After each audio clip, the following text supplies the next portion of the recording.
বাড়ি যে বুড়ি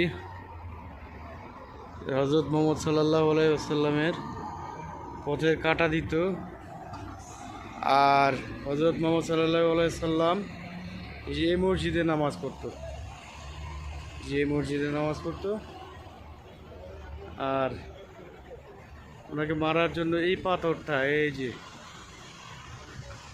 এই পাথরটা উপর থেকে ফেলানো হয়েছিল, কিন্তু সেটা আর সম্ভব হয়নি।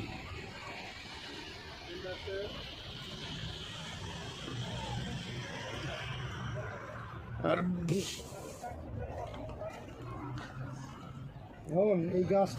এই যে বুড়ি এখানে থাকতো, বুড়ির ঘর এইটা।